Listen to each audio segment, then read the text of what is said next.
Welcome to the Spawn Chunks episode number 74 for Wednesday, February 5th, 2020. My name is Joel Duggan, and I'm happy to report that I am not dead. But joining me very much alive is my co-host Johnny. You may know him better as Pixel Riffs. Hello. Hello, rumours of Joel's demise have been greatly exaggerated, and if you want to hear more about quite how ill Joel has been, along with our thoughts on recent DC and Marvel TV ventures, then you can hear that in the render distance, which you can get by subscribing to us on Patreon, patreon.com/thespawnchunks. But yeah, in your convalescence, have you had a chance to get into Minecraft yet? Are you the kind of person who likes to just kind of chill out and do some stuff in-game while you're feeling unwell, or are you more inclined to sleep it off? So I tried. I thought, being sick and not working, what an excellent opportunity to, either get some. I sometimes work when I'm sick at home because, working from home has some advantages there. But I was so ill over the last 3 days that I wasn't sitting at a computer for anything. I was barely sitting in front of a TV. Right. So but I expect you've had some time before that though, because you weren't really ill until no, the weekend. Exactly. So the week between our last show and getting sick over the weekend, I put in a fair bit of time actually in Skyblock, and mostly because it's been fun. I've been enjoying exploring the mechanics of early game sort of stuff in Minecraft, but also it's just been very popular. I've noticed an uptick in just viewer engagement and all that kind of stuff on Twitch. So I thought, well, whatever, I'm enjoying it. Let's lean into it. It's not like I'm doing it. There's kind of a community trend towards Skyblock right now. I've noticed a lot of other of my kind of peers on YouTube have been starting a series. Impulse and Skiers have been doing their thing pretty much like repeatedly for the last little while, but I think Skyblock is one of those trends that comes up whenever there's a lull in the new content of Minecraft, and with 1.15 being such a light update, it makes sense that everyone's just trying to get what they can out of Minecraft before the Nether update shows up, about which more later, by the way. Yeah, not to mention that I'm not sure the last time that Skyblock was like that popular, but there's probably been a couple of versions since it was a really, mainstream thing. Yeah. And so you've got 1.13 water mechanics, you've got 1.14 villager trading, you've got the wandering trader. Like there's all these different things that kind of go in there and move things around and kind of make you think about things slightly differently. So I've got a fairly established, main area now. I've got a decent farm. I'm not running out of food. I have a decent tree farm now. We've branched out to a couple different biomes. I didn't go to the ones I wasn't interested in, but I will eventually go to them because the map, I'm playing the Dr. Trog map as you are, and it has some achievements for having all the saplings and all that kind of stuff. So I have to go out to the other islands, but I did things like create a husk farm. I've got a dark room spawner. I've been trying to do the whole passive mob thing, and I'm not really sure. I don't think I really understand the mechanics of passive mob spawning, and I had to figure out a few things on my own. Someone was saying that, similar to aggressive mobs, they don't spawn within 24 blocks of the player. Yeah. But I discovered they don't spawn within 24 blocks of your spawning area either. So just because it's 24 blocks away from you where you're standing doesn't mean that it's 24 blocks away from the 20 by 20 area that the game designates as your spawning area. Yeah. So I did a little bit of math, and sure enough, 24 blocks away from the edge of the spawning area, you start to get passive mobs. But then they stop when they reach a certain number, which I think is 6, which to me seems ridiculously low because in any Minecraft world that I've been in, there's a lot more than 6 animals. Yeah. So I don't know where the cap is and why it stops, but I had grabbed a couple cows and grabbed a couple chickens, as one might do, and bring them over to start breeding them up. And again, I realized that I had brought them over probably within 24 blocks of my spawning area. And so all mob spawning stopped. I was like, all passive mob spawning stopped. So then I moved them, killed all the chickens except for 2, killed all the cows except for 1. I thought I had kept 2, but I only had the 1, and moved them just really far. I moved them a good 60 blocks away in the other direction. Sure enough, new passive mobs started to spawn on the patch of grass that they were able to. So I was like, okay, I'm still trying to figure it out. And the wiki was no help. So I really don't know what the mechanics are. I'm also not sure if I'm approaching passive mobs in Skyblock the right way. A lot of players that I've seen in Skyblock, they're using it as a kind of a mob flushing platform where they're not keeping any mobs. They're Yeah. just spawning them, killing them, taking the drops, spawning new ones. But for me, it's like, well, if I want to work with wool, I don't want to kill the sheep. I want to keep the sheep around. Yeah. And so I think I have to figure out a way or a location to move these sheep to that is either not loaded, or something. Well, that becomes a problem too, because then the sheep won't replenish their wool when they're not loaded. So, I'm trying to figure out what distance I can move mobs to where new mobs will still spawn, but once I, kind of move these sheep and get a couple more and dye them, then, I can go and keep new mobs spawning in. So we'll see how that goes. Shed a little bit of light on that, but it really depends how much information you want to take in while you're still not feeling 100%, because there is maths involved with passive mob spawning. The thing I have done is build a mob spawning platform at the bottom of the world because of Minecraft calculating spawns from the bottom upwards, and that really allows passive mobs to spawn much more frequently. So, like you said, if you end up killing a couple of them, you leave that area, and typically I go back up to the top level of my island, which is where the island starts at like Y64, like roughly sea level for terrain. And then when I look down at that platform again, stuff has already started spawning again. So it's, a lot of it is just like refreshing the mob cap in that specific location. But it has a lot more to do with how many chunks are possible for mobs to be loaded into. There's a formula that you can plug it into, but if you just have one chunk, you're looking at like about 10 passive mobs being able to be in that one area, and until there are more chunks for them to be able to be present in, it's not going to try and spawn more mobs, which is why you end up, even if you have like a massive sheep farm at your spawn chunks in a typical vanilla world with terrain, that's how you still find mobs elsewhere, is because the sheer number of chunks outside is adding to that formula. Okay, so that makes a lot more sense, because one of the obvious things I did with Skyblock is a lot of my chunks are slabbed, so there's no spawning of anything. Yeah.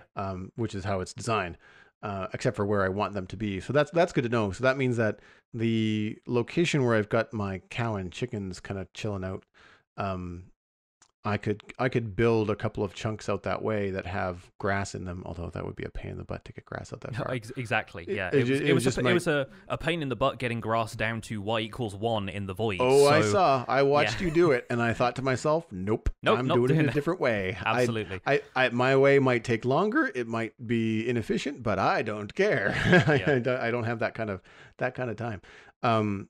So yeah, I mean that's kind of like one of the things that's got me kind of stumped, but in a good way, like kind of I'm enjoying kind of muscling through and sorting that out, which it'll help with, I think, passive mob mechanics in vanilla Minecraft when I want to go back to the Citadel and do some stuff. I've also cured a couple of villagers, which, funny enough, I've never done before in Minecraft. I never needed to, so I've cured a couple of zombie villagers. My passive mob spawner is pumping out mobs, like it's bananas. It's just 2 levels of like dudes walking off of trapdoors. Like there's no redstone, there's just some water stuff, and so it's great. You just kind of sit there, and really in 10 minutes you'll get a zombie villager. It's just kind of a numbers game.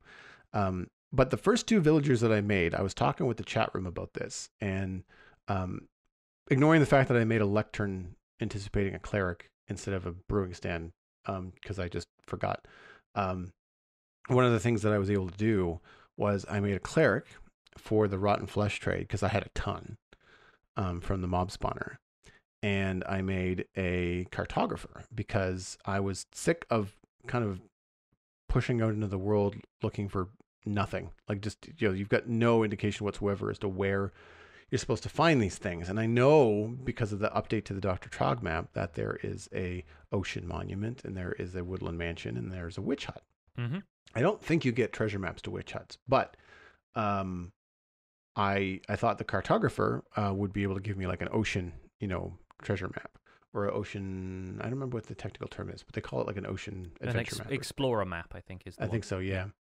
So I have the cartographer and the cleric. Now the cleric I've got like over a stack of redstone now. So like the bottleneck in Skyblock was the lack of automation. Yeah. And so right now, I think my next step is going to be to breed the villagers and get myself, I think it's a toolsmith. Is that the grindstone? It's a weaponsmith is the grindstone one. Weaponsmith. Yeah. Grindstone. So basically, I want to try to get a silk touch tool. The grindstone is also something that I can. The grindstone with the weaponsmith that has potential for iron, right? Like you can buy swords and stuff, Yeah. shovels, and then smelt them down.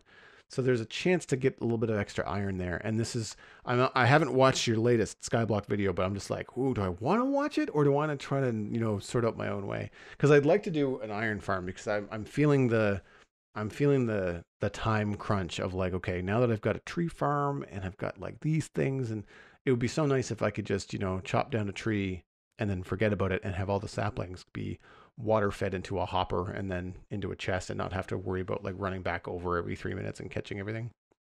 So I'm happy to have the redstone because it means I can update the cobblestone generator. It means that I can update some of the, I can use observers. And once I get iron, pistons will allow me to automate the sugarcane. Like there's just a bunch of stuff that needs automation because I'm sick of harvesting it. Yeah, definitely.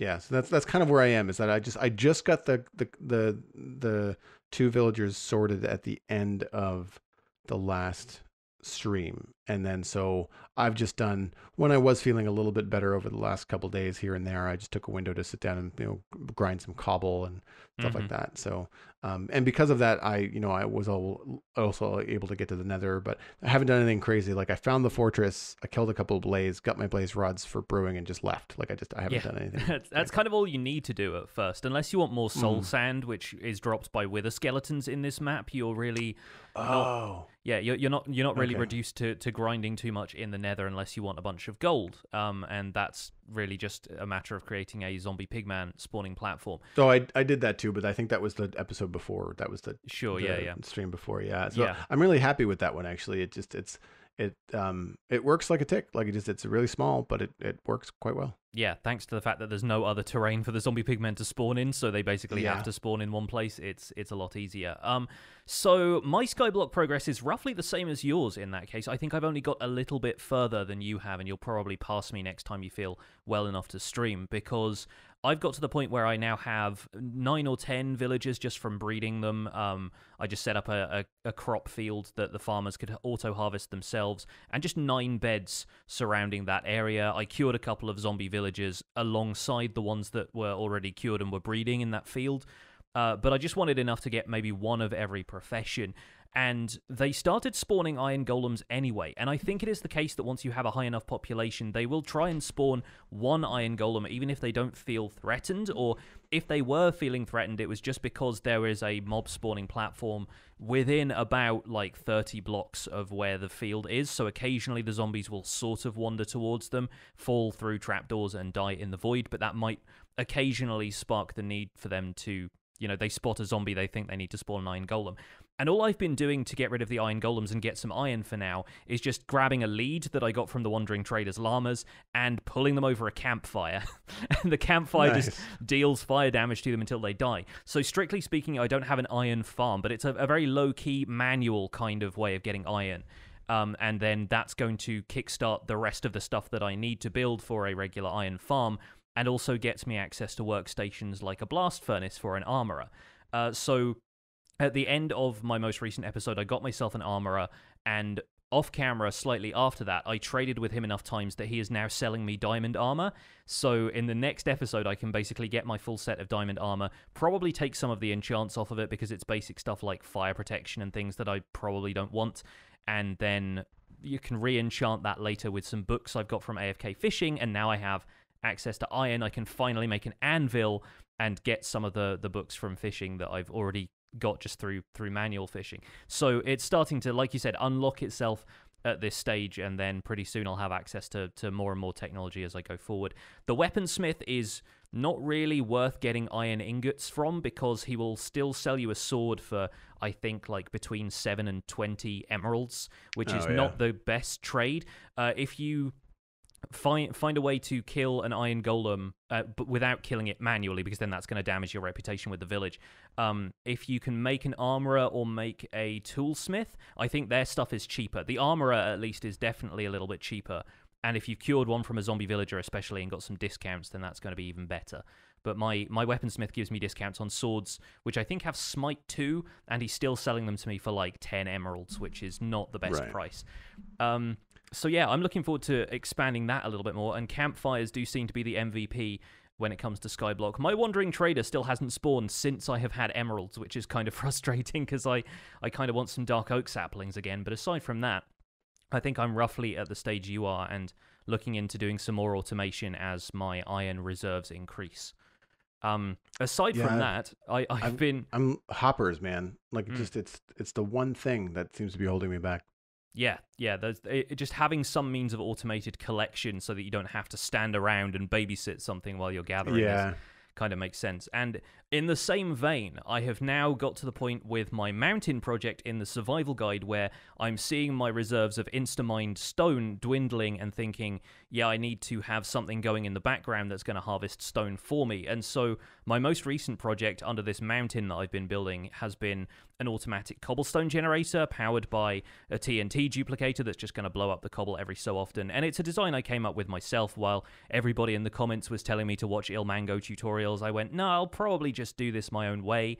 And it's not like it has to be the most efficient thing in the world, because all it needs to do is provide as much cobblestone as I am placing stone in this mountain, and I'm going to break even. I don't need 180 double chests worth of cobblestone just sat around.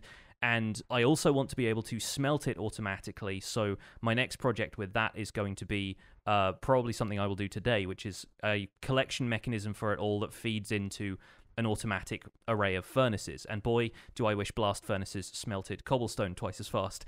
But yeah, the mountain is going very well. And I've dropped some screenshots of it in our Discord chat, which you can probably put in the show notes as well, so people can see the progress on that if they haven't been catching my streams. I decided it's probably going to be a project that I will just work on every stream until it's done, because there's a limit to the amount of videos I can make about this and still make it worthwhile including in a progressive series of tutorials.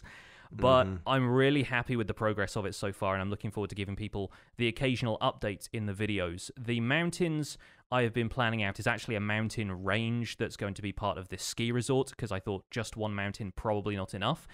And so I have planned 6 different peaks, the second tallest of which is the one that I'm starting with, because it's the one that you can really see the most of as you come through the main entrance of the ski resort, which, again, picture in the show notes. And I'm really happy with it so far. It's unlike anything I've ever built before. I have never done terraforming on this scale, and once again, I want to give a mad props to a friend of the show, F-Whip, for his mountain building kind of tutorials and his kind of guidance on that, because I've watched a couple of his streams recently. He has some very good ideas for how to handle that stuff, and he's been very encouraging in saying, for a start, break it up into chunks, and if you get burnt out, go and do something else. But then also understand that it's going to come together over time, and it's never really going to look bad as long as you're not just building, straight up and calling it a mountain. If you're building a large enough area of stone that is gradually inclined and is going up in these kind of stages, and it doesn't look completely out of place for the area you are building it, which thankfully in a snow biome it doesn't, it's going to look good regardless.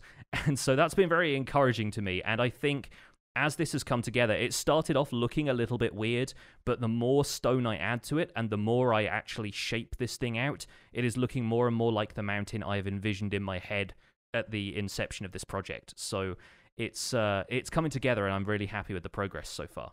Yeah, it looks fantastic. I really like how the snag ski resort entrance frames the mountains in the background. We've talked about this on the show before in terms of, people ask us about creative building, and I know I've mentioned, controlling the path of the eye with objects. Like if you want people to look in a certain direction, put trees on the other side of your path and they'll look between them. Yeah. And what you've got going here is obviously, like you said, like this main peak or the second main peak being very central when you're walking through the entrance to the resort, and it looks really, really cool. And something that I'm just noticing, despite the fact that it's all been planned out and you've got like the skeleton forms of these mountains in the background, I would imagine the process being pretty freeing. Like you're not necessarily counting blocks. I would imagine that paying a little bit less attention and having it be a little bit more random is probably to your advantage. It looks more natural. It really is, yeah. And there are some sections, especially on the right-hand side of the picture, where you can see like the mountain is kind of front and center.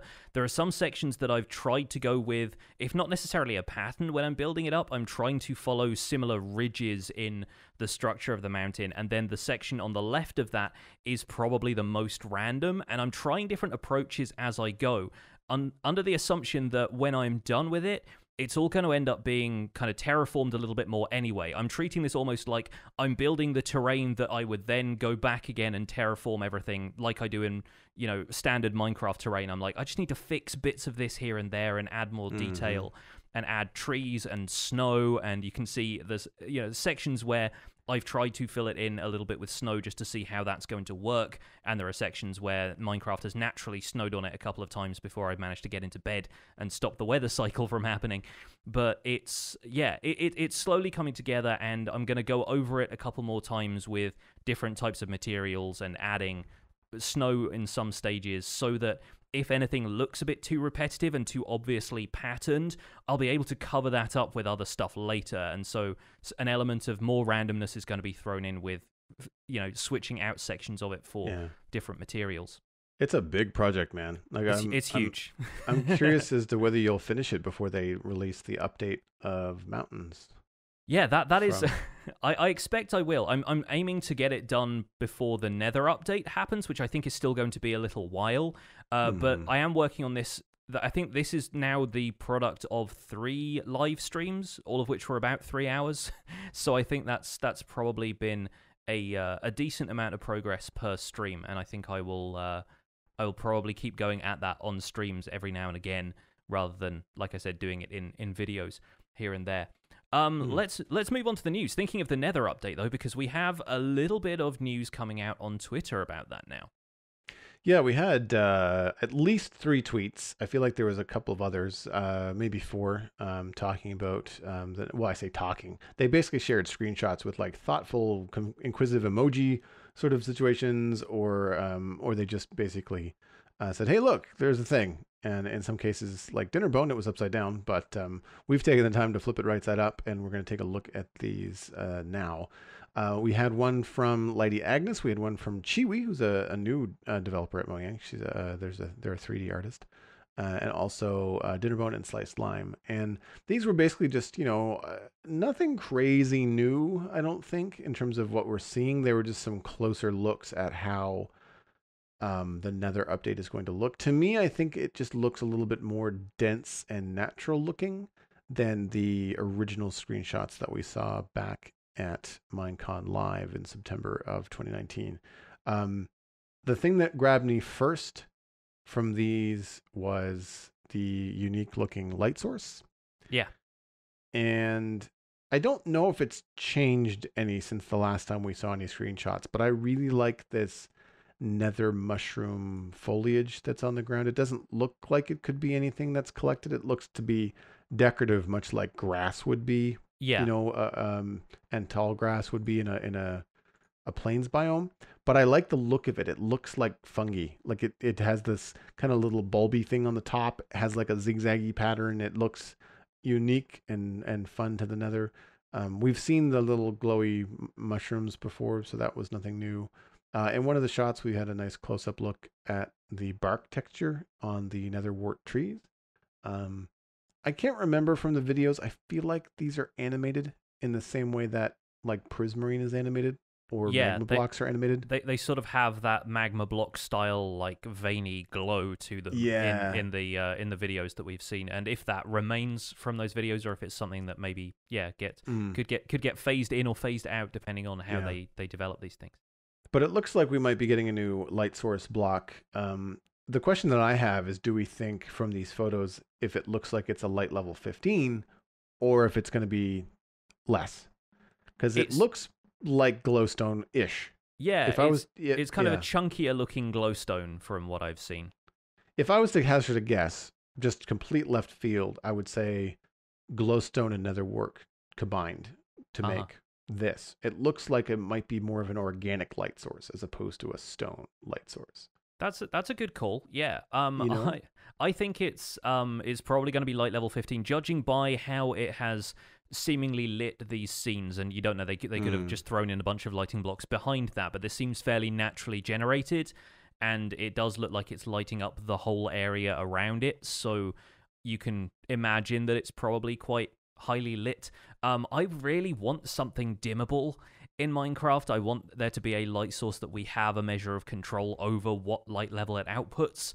So I kind of hope that maybe there's another stage to this, that it could be crafted into something else, but that's just mainly wishful thinking on my part. I do like the look of it. It is quite similar to glowstone right now, and I'm waiting to see what makes it different from glowstone that they haven't just put glowstone in these netherwart forests. Right. That's the thing too. And if they've done some really cool things lately. I mean, the 1.15 update with bees was a light update, but we got some pretty unique features and blocks out of it. So I feel like if they've taken that lesson and they're going forward with it, then this could be hopefully something unique, whether it gives you something unique, whether it's a different kind of craft or has some different properties. That kind of stuff could be interesting. Perhaps it has different light values if it's in the Nether versus it's in the overworld. Like that could be kind of cool. Yes. But yeah, I agree. I want something either controllable, dimmable, or just like, if you want something that's 15, use glowstone. If you want something that's 10, use whatever this is. Like that could be something kind of useful. I am still so struck by how different that light blue color, that very kind of vivid blue, looks in the Nether. I'm really excited mostly by the blue netherwart forest and what opportunities that has. The red netherwart forest seems to have more of this kind of thorny, creeping vine in the screenshots I've seen. I've not really seen an equivalent of that in the blue biomes, which hints to me that there are potentially either hazards, if that's going to be something that can like trip up the player and kind of snares you and damages you like a berry bush does, or if it's just there for a little bit of variance. I think it's still interesting that you get that in red netherwart forest and differently in you don't seem to get it in blue, and instead you get the kind of the mushroomy grass you were talking about. I think... So the grass in the red nether biome is just, I mean, it's a different model, but it does just look like grass. Like it looks like this combination of grass and coral. Yeah. It doesn't look like mushroomy stuff, which is fine. I mean, I'm not complaining. But it looks like these shots are moving to differentiate the blue mushroom forests from the red mushroom forests. Yeah. Or netherwort forests, pardon me. Yeah, and so I think it's going to be interesting to see what the differences are, if they're treating them as two very distinct biomes instead of one just being a different colored variant of the other, if there is kind of unique fauna and flora to be found, if piglins are going to be more present in one than in the other, or anything like that. There's a lot that remains to be seen about this, and people are of course excited about the fact that more screenshots are coming out, whether this is hinting at this being something playable in the near future, if we're going to be able to get snapshots of it relatively soon or not. We still don't have any official word on that, but it's good to know that the devs are firmly focused on this thing and are happy to share a bit more of it on Twitter. Yeah, I mean, I'm happy that they're starting to share some screenshots. I'm looking forward to the first snapshot so that we can actually go in and see what some of these things are and what they drop. I think that's my biggest kind of like question right now about the Nether update is like, it looks cool. I don't think anything, even if this is what we get without any further kind of changes to how it looks, I think it's just going to be really, really cool, to the point where I'm probably going to trim the chunks that we're not using in our current Nether on the Citadel and just reload it and let it populate with nether wart forests. And something that wasn't shared in these photos was any of the Soul Sand Valley stuff, so we don't know how that's been developed or if it's changed at all since they first showed it off. But it all looks good. The questions that I have land more towards like, what does it do? Like what kind of gameplay does it add other than just looking cool when you go by, right? Yeah, and that is something that ties in a little bit to an email that we got a little bit later. But yes. let's wrap up the news first. In addition to some of the stuff we've seen from the team on Twitter, we've also got a few people who have been shouted out on Twitter by Dinnerbone specifically for being new additions to the Minecraft team. King B Dogs, Ulraf, Panda4994, and Xylefian. Sorry if I'm butchering any of these names. And as you mentioned, WChiwi as a Minecraft vanilla artist. There are a bunch of people who have recently been added to the team, and there's been no secret that they've been recruiting more people. A few of the Mojang team have been posting job ads here and there, just saying we're recruiting some new folks. And a couple of these people are very much players that I've seen in the community. I know Panda is the one who I believe came up with some of the original concepts for AFK fishing farms. So it's kind of amusing that, like, you know, the community has been so insistent that every update is breaking AFK fishing farms, and then they're hiring the person who made them originally. But it's clear that a lot of these people have been passionate about Minecraft for a long time, and they have a history as a team of hiring people from within the community, people who are, you know, modders or people who've just been working with the game for a while and are talented coders. So it's very exciting to see the team expand. There seems to be just as much weight given to Java Edition as Bedrock Edition as well. So anyone who thinks they're just hiring for Bedrock to sunset Java, you guys are probably way off base as far as we can tell. So thankfully that's the case. Yeah. Any thoughts about the new team members? Have you managed to check out any of them so far, or are you just kind of playing it by ear for now? Just long enough to make sure that I followed them, you know, on Twitter, and you know, we'll see what happens. I hadn't even heard that Chiwi was a new addition until we had these pictures come out, and I think Lady Agnes retweeted one of the posts. I was like, okay, I'll just, you know, I confess that I don't spend a lot of time on Twitter anymore. I used to. I do, most of it's actually for the show. So I'm trying to make some lists, you know, something that makes it a little bit easier to decipher, you know, what's going on and where things are announced. Yeah. And ultimately, we have the advantage of having a pretty awesome community on Discord that tends to see this kind of stuff and share it on the Discord before. I'll see it on the Discord before I see it on Twitter, naturally, usually.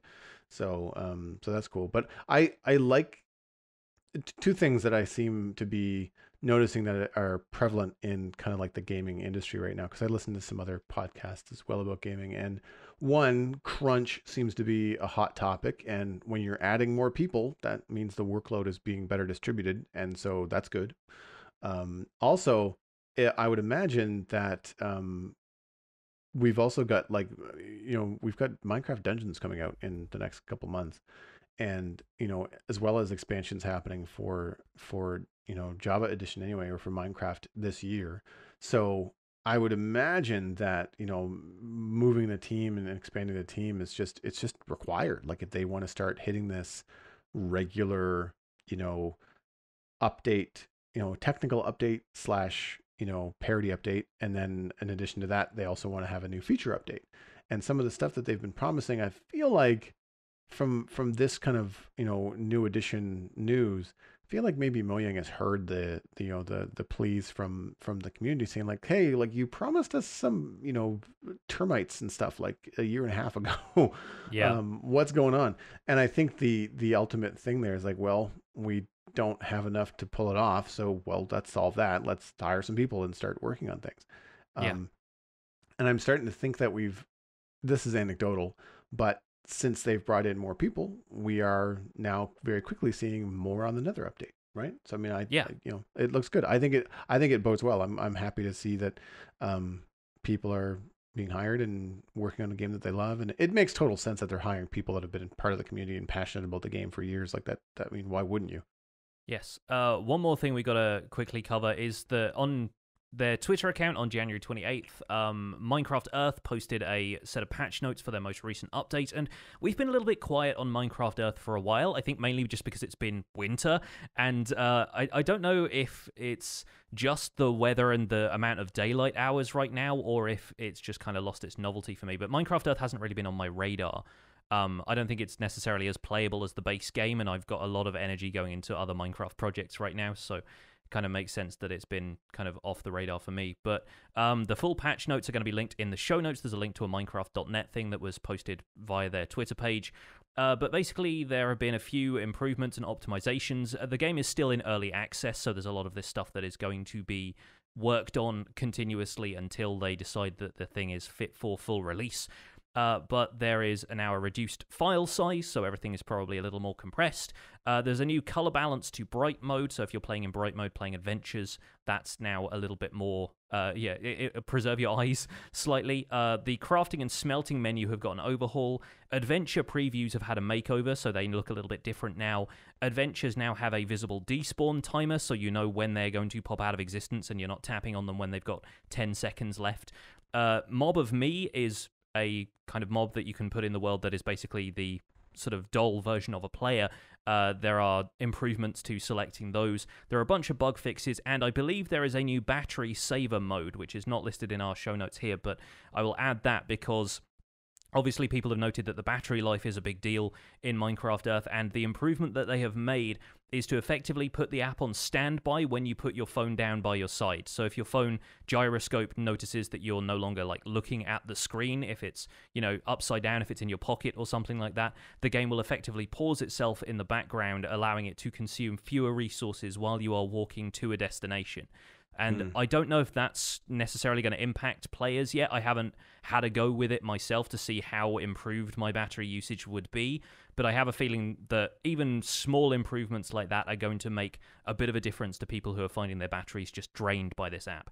Obviously, well, I mean, the any main improvement battery to battery, yeah. Yes. Any improvement to battery is a good one because I mean, it's two reasons that I don't play the game. It's that it's winter in Canada and it just destroys my battery. Like I can't play for more than 15 minutes. So it's like, well, it's a lot of effort for like very minimal, reward. And I'll say, with a little asterisk that I don't really think that Minecraft Earth is my kind of game. Yeah. That's not to say it isn't a good game and that they're, not to besmirch anybody that does really like it, but it's just not for me. So I really haven't put any effort into it, and thus I haven't really been following the news on it too much either. But I don't think there has been any. This is the first time I've really heard anything worth mentioning. Yeah, and I think the battery saver thing is probably going to help for walking around, but I think the main battery drain is just the AR functionality, and I honestly don't think there's much you can do about that because it just relies on the camera being there for the entire thing, which is always going to be a bit of a drain. Let's move on to chunk mail, and I think this was going to be a fairly chunk mail heavy episode, mainly because whipping up a discussion topic when you'd been ill the last couple of days, we weren't sure if we were going to be recording or not. It kind of makes sense just to reach out to the community for a little bit of feedback on the show and some of the stuff they'd like us to talk about. So we got a bunch of emails here. This is, I guess, kind of also in lieu of having no chunk mail dispenser episode in January because we were just coming off of a Christmas break and so forth. So let's get into it. I guess I'll read this first one. This one comes in from Dylan, which refers to the recording of the podcast as well as the upcoming Nether update. So a bit of behind-the-scenes meta and then a bit more into Minecraft. It says, "Hi Johnny, hi Joel. I have two quick questions. One, what recording software do you use to record your voices from so far apart? And two, what would be one thing you'd like to see in the Nether update? Personally, I'd love it if they made those netherwort tree-looking things give us a new red or blue plank instead of just being new decorative blocks, although I'd never complain about new decorative blocks. Thanks." Thank you, Dylan. As far as recording goes, why don't you kick us off? Tell us about your setup, Joel. Sure. And thank you for the really short, concise email. Appreciate that. Recording, I use a Yeti USB condenser mic from Blue Microphone. I use Audio Hijack 3 for Mac OS from Rogue Amoeba. And the call between Johnny and I happens over Discord. So I am able to record a backup of the two of us and Audio Hijack combining the audio, but I also record my own audio on its own file. So at the end of a recording session, I have two files, one with Johnny and I on the same track for a backup, and then one individual track of just me through the Yeti that I then send to Johnny. And Audio Hijack allows me to add a couple of different small filters to the mic recording just to make it sound a little bit better, like a low shelf filter, low pass filter. Basically, they're just things that eliminate background noises like fan noise or small rustling and things in the background. Peak limiters, so in case any kind of audio spikes, you don't get any kind of huge crackle or anything like that. But what the Audio Hijack really has the advantage of being able to combine a couple of different apps. And for my case, I'm recording the desktop and then my mic separately, but then also together at the end. So it's kind of a nice way to have a backup in case something bad happens. Johnny had a computer crash or something like that. Then one of us or both of us each have a backup recording in case something goes wrong. Because it has happened to me in the past, and there's nothing worse than getting to the end of an hour-long podcast and realizing that your recorder copped out somewhere around 20 minutes in, and everyone just has a frustrating day. But that's it tech-wise for me. It's pretty straightforward. I use a Shure SM7B microphone. It's a broadcast microphone that I've been using for a little while now. Very happy with it. I'm less happy with my Behringer Xenix USB mixer. I think since using this, you might have noticed in a couple of the podcasts, if you are somebody who notices this kind of thing, there are occasional clicking and popping noises that I think are either coming from the microphone preamps in this desk or coming from the fact that it's a USB connection to the computer, which I didn't previously have. So I'm thinking about making some changes to that to avoid audio quality issues. But the SM7B is a great microphone. I really love it. The show on my end is recorded into OBS simply because it's convenient. I already had it set up to split my desktop audio and my microphone audio, so it's nice and easy to isolate, and I can just sync up the audio track when Joel sends it to me. And aside from that, because I'm familiar with it, once again, the show is actually edited in Adobe Premiere Pro, which is typically a video editing software, and it's the software I use to edit all my YouTube video content as well. But it's just nice and easy. I know the interface. I know how I like to process the audio for my video output by adding compression a little bit to make things a little bit brighter. And so I've just gotten into the habit of editing everything in Premiere, so it's all in one place, and I don't have to have multiple applications out there. If you're interested in getting into podcast production, there is lots of free software available. A lot of people use Audacity and say very good things about that as free software. There are a bunch of free solutions out there, so there you go. That's the the tech portion over. Now on to the question about the Nether update and what we would like to see. I think we could probably both echo Dylan's suggestion of the Netherwart trees being a red or blue plank. I think it'd be great to have more variety of plank textures, or plank colors at least, in the game, because we've been working with the same 6 wood colors since time immemorial. What about you, Joel? What else do you think would be a good addition for the Nether update? Yeah, I agree with the plank thing. If they go with the plank thing, let's hope that they also give stairs and slabs, because how frustrating would it be if it was just a plank block and there was no other variants to it? It's concrete all over again. Good yeah, Lord. right. Yeah, see, this is what I'm saying.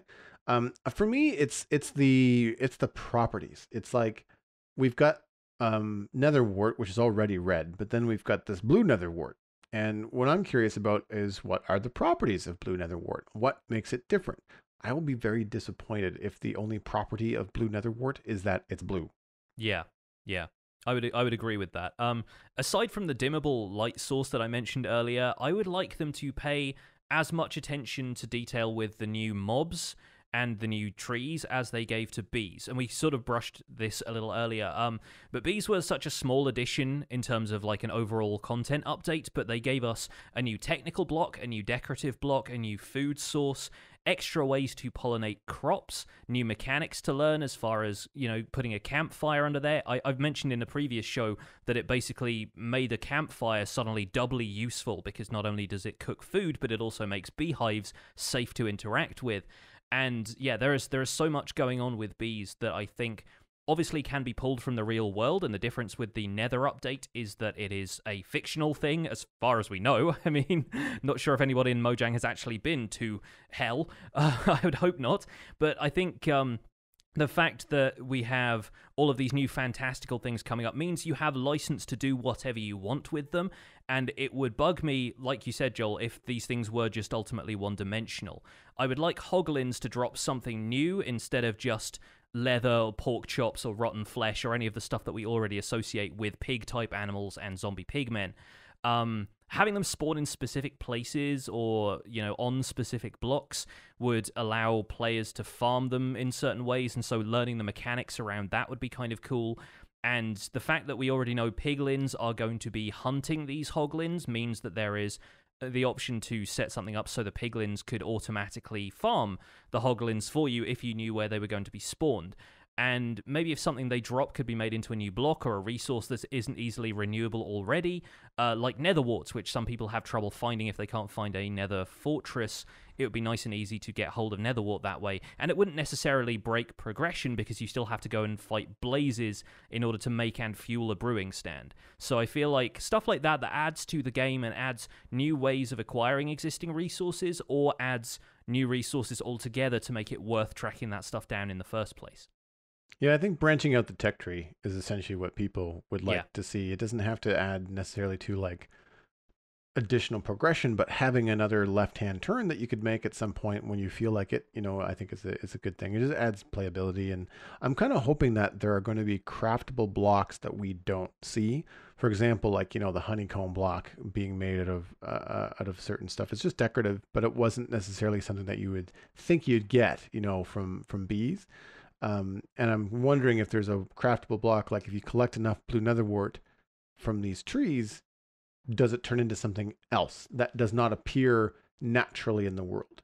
Yeah. That you can then combine with something else, some other resource that you have that then gives you, I don't know, blue netherwort bricks, like, because that's another thing that I don't think netherwort bricks exist in the world naturally. Like, that's only something that you can craft.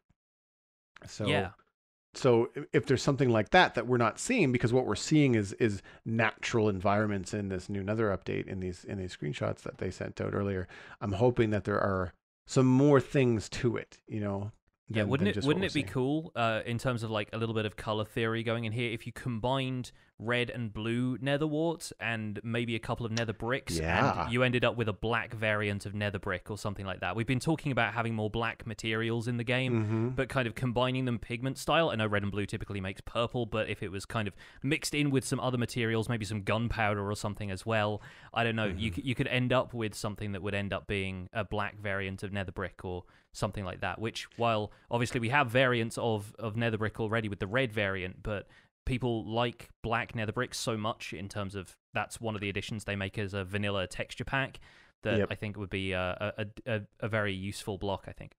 Yeah, because then you'd have both, right? Because then you'd have the natural vanilla wine-colored nether brick, but then you could also have a way to make black nether brick in the game would be very cool too. I agree.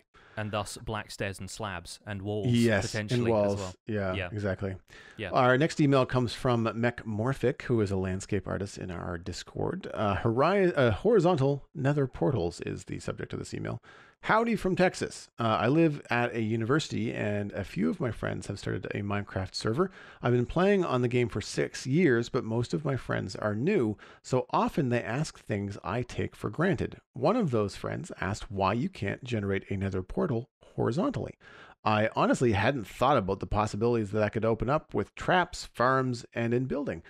Would you like there to be horizontal nether portals? If so, what would you do with the portals that you can't do already? Amazing podcast. Thanks to you both, Mechmorphic. Thanks again for the email, and thanks for the support on the show. I like the idea of a horizontal nether portal. That's really cool. It's kind of like dropping into a nether portal, from the overworld, almost like jumping into a fountain and then popping out below it, into the nether. It kind of feels like you're going down, into this other dimension, which I thought was kind of really cool. It raises some questions about how you get back. But I mean, that's not to say that you couldn't jump up into another portal and then be spat out the other side with enough velocity that you're gonna, and maybe that's something that would be kind of fun for a penance of going through this portal, is that if you're being spat out, maybe you're going to take a little bit of fall damage if you're not wearing the right gear, from the height of your exit. It would also make watching friends return from the Nether pretty exciting, to have someone just kind of like, boo, spit out, like a not a fountain, a sprinkler, like a garden sprinkler, just kind of like just shooting players out of the Nether. That's kind of fun. For farms, I think it would be fantastic to quickly remove entities from the overworld, either killing them in the Nether or transporting them somewhere. It's just too bad that we don't have the advantage or an equivalent of water mechanics in the Nether, because you'd have to keep that dimension loaded in order to do anything with them.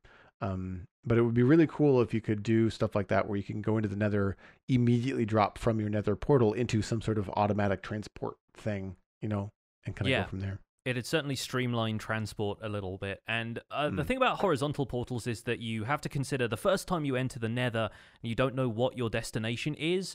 If the Nether portal loads you into the destination dimension and you're already falling, is there a lava lake underneath you at the time? Because I've generated in some dodgy Nether portal locations.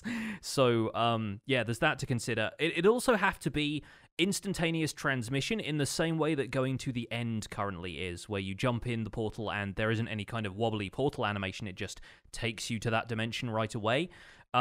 If you fell through a Nether portal right now with the current mechanics, you'd have to stand in it for 5 seconds before it teleported you, and it wouldn't quite be as immersive as you'd think to just stand with this thing at head height until you transported into the Nether. And likewise, yeah, getting back up into it would be a struggle if you had to leap vertically.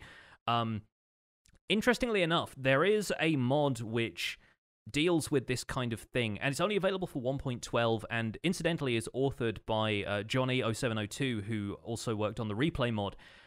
It's called Better Portals, and it's effectively allows you to see the area of the Nether on the other side of a portal. So instead of there being a wobbly portal frame and dimension loading screens, you are actually able to step through the portal directly into the Nether. And I believe the end portal does that as well. I'm not sure quite where it drops you, because the screenshot of it looks like it's dropping you from really high up in the island. So you'd have to have Elytra already to survive a fall like that, probably. But yeah, it allows you to effectively transfer yourself instantly from one side to the other. And you know how people will create a Nether scene behind their Nether portal sometimes to simulate the idea of being able to see through the portal into the landscape beyond? This actually does that. Which is pretty cool. I assume the only problem with that being you have to have the Nether loaded constantly, or at least those areas of the Nether loaded constantly, so that you can walk from one to the other. So the mod is probably quite laggy, and like I said, it's only available for earlier versions of Minecraft before 1.13, and I believe the author has no plans to update it any further, because just, you know, not really worth the effort, and some things just got broken as of 1.13 onwards. But it's it's a really interesting mod. I've linked that in the show notes if anyone's interested in looking that up, because that is, in theory, what you would imagine Nether portals would be like in an ideal world. But, of course, in an ideal world, lag wouldn't be a thing, and we would all have lots of diamonds. So I think it's... I've seen this before. It looks sick. Like, it's really freaky to just, you know, you walk around something and you can see through the portal and you can see the other side and how spacious and, like, you know, this huge Nether cave, and then when you walk around the other side of the portal, it's just the other direction. Like, you know, there's just a beach and earth and stuff behind it. Like, it's a really fun visual trick that they play. I kind of wonder whether that could be achievable without loading all of the chunks in the Nether, or, you know, just taking a visual, you know, like I know we've seen camera mods, you know, where people can take like pictures of things in game, and it would be kind of neat if the Nether portal just kind of like took an image of the viewable chunks, you know, and just displayed it as a still texture. Like, it's not necessarily something that is going to update all the time, or something that, you know, is as expansive. But even if it was just like a, you know, 3 or 4 chunks around the Nether portal, that would be pretty cool. The trippiest thing would be linking a Nether portal in the Nether a few blocks away that you could see from the first portal, linking that back to another overworld portal somewhere else, and seeing through about 8 blocks worth of Nether and then back into the overworld 64 blocks away from where you started. That would be kind of cool. It would probably, once again, be a lot for the game to process, but it's a bit like the actual Portal games, like the Valve Portal games, where you can create a portal in front of you and behind you and just see infinite repetitions of yourself looking at yourself. And I feel like at that point the brain starts to spin slightly. But yeah, maybe look into Better Portals if you're interested in that kind of thing, but bear in mind it's not for the current versions of Minecraft. We have a couple more emails here. We might as well get on to the next one. This one comes from YouTube, actually, and this is from Zweistein HD, referring to a discussion we had earlier on where I think Will Run for Fun from our Discord was emailing in about tracking the details of a test world via Carpet Mod, and I was confused about what MSPT stood for. It says, regarding your question on MSPT, this is milliseconds per tick.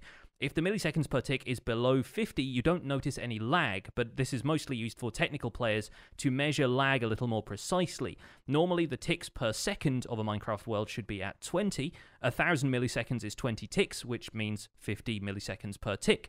That's why the milliseconds per tick shouldn't go above 50. So that's an interesting comment, and thank you for pointing that out to me. I was just unfamiliar with the terminology being used there, but that makes sense because if you are tracking how much lag a contraption generates, then understanding like how many milliseconds it's taking for the game to process a tick, you kind of you get the knock-on effect of that lag measured quite precisely, which I'm sure is very useful for technical players. Yeah, especially if you're on a server like, the Sidecraft guys, and, where you get a lot of technical stuff going on. I'm still sorting through some of the emails that we get in about data pack lag and what causes that and how to avoid that kind of stuff. But that's mostly what I think we have to be concerned with on the Citadel. We don't have a lot of redstone stuff that is causing a lot of, or relying a lot on necessarily tick updates. If we do, they're not things that are loaded all the time. It's only when I'm in my swamp base or only when Alistair is running something that he's got going. And we have a rule on the server that if you're creating a big redstone farm, then just make sure it's something that you can turn on or off, something that it only goes when you're online and only goes when you're standing there. So it just minimizes the tax on the server. Last email is actually something that came into my personal email, but I wanted to share with you here on the show. It was from Adam H., connecting with a 10-year-old, and also, hello, huge fan, podcast is amazing. As you can tell from the subject line, I'm a huge fan. I've always listened to podcasts with you and Pix and follow both of you on YouTube and Twitch. Long story short, I've been dating this amazing woman for a while, and she has a 10-year-old daughter who has autism. We have always gotten along, but as you can imagine, she doesn't bond with others as fast as kids who don't have the same challenges. Last year, I got her Minecraft for her birthday and instantly realized I had no clue how to play, let alone teach her. With the help of you and Mr. Pixariffs, I have been able to learn a ton about the game, and it has created this amazing bond between the two of us. I just wanted to say thank you so much for all that you both do. Thanks for all the great content, Adam. Adam, thank you so much for sharing that story. That's fantastic. I mean, Pixariffs and I have a lot of fun doing this podcast. We obviously enjoy playing Minecraft, but every once in a while we'll get some feedback from the community that just kind of shares these really heartwarming stories that are affecting people's lives because of the information that we're putting out there, because of the community that we've generated around the game, the fun that people are getting, the learning that people are doing. And when it is able to connect, two people like, you're describing your email, especially when it comes to gamers that have challenges, it's such a cool thing to hear about. So I really appreciate it. There was also a little bit more in the email about some artwork and stuff. And again, I just wanted to say thank you to Adam for the kind words. I really appreciate it. I'm not, have I shared this with you before, Pixariffs? I don't know if I have. I don't think so. No. We'll blame the fog of being sick. I couldn't remember whether I forwarded it or not. Yeah. No, that's super cool, and thanks again, Adam, for the email. I will give you one other person to follow if you're interested in more about the bridge between people with autism and Minecraft in particular. There's a guy called Stuart Duncan whose handle on Twitter is @AutismFather. He is the founder of a server which is basically an autism-friendly Minecraft server. He's done TEDx talks about how Minecraft can really help autistic people communicate, and I won't say anything more about that because it's treading in waters that I don't necessarily know a whole lot about myself, but he is definitely worth a follow, and he does some really interesting work. He has, I believe, like an annual charity live stream that is to do with, funding the server and funding research into autism and that kind of thing. But yeah, he's definitely worth a follow if you're looking for somebody else to kind of share that experience with and find out more about how other people are using Minecraft to communicate with people with autism. That is probably going to be it for this episode of The Spawn Chunks, keeping it light and breezy this week. Thank you so much for listening. You can find some more information about the show and links to some of the stuff we've talked about today at thespawnchunks.com. The music for the show is composed by me, and The Spawn Chunks is proud to be a listener-supported podcast. If you get some value out of the show, consider putting some value back in by visiting patreon.com/thespawnchunks and joining our community of 155 patrons. We are down one from last week, but it's the start of the month dip. You know, sometimes people cancel their pledges, or sometimes people's pledges just don't go through in the early stages of the month. So we're hoping to get a few more people on board. There is always room for more. Pledging at any level on our Patreon gets you access to our patrons-only Discord chat and a bunch of other perks besides. Special thanks go out to our content engineers Cameron Sigelski, Greener Canuck, JD Williamson, and Yitz for their support on this episode. Sharing the podcast with your friends is the easiest ways to support the show. It's 100% free. You can find us on Twitter and Instagram at The Spawn Chunks, but personal recommendations are by far the best way. Just poke a friend in the arm and say, hey, this is a great conversation about Minecraft. You should listen to it too. You can email the show at thespawnchunks@gmail.com. You can subscribe on iTunes, Android, Stitcher, Spotify, and YouTube. And of course, the RSS feed is linked on thespawnchunks.com, along with all the other things that we talked about in the show today. The patron-only RSS feed is on the Patreon page, and that is where you can listen to the render distance, the extended version of the podcast. My name is Johnny, but people online know me as Pixelriffs, and you can find most of what I do at youtube.com/pixelriffs, where I attempt to make sense of this crazy and wonderful game in a series called the Minecraft Survival Guide. I've also got a Skyblock series there, and I'm streaming 3 days a week on Twitch, currently building mountains. This is all behind the scenes work for the Survival Guide, and it's going to take a while, so drop by and say hi. I'm also the voice of the unofficial Hermitcraft recap, which you can find through a quick YouTube search, and aside from that, I'm trying to post more on both Twitter and Instagram at Pixelriffs. Joel, where can people find you online? Everything I am doing online, including my illustration and design portfolio, is at joelduggan.com. You can look for that getting an update in the near future. I've been doing some new work lately. If you're interested in hiring me, then just drop me a line through the website. The Citadel Cafe is a podcast I do all about sci-fi and fantasy entertainment. We're going to be talking about Picard this week, so tune into that. You can follow me on YouTube, Twitch, Twitter, and Instagram. My name, Joel Duggan, very easy to find. I have no idea when I'm going to be streaming next. It all depends on how I feel and whether or not my voice will hold up for it. So just leave a follow over on Twitch. You'll get notified whenever I go live. Thanks for visiting the Spawn Chunks. The world outside is infinite. Snapshot when?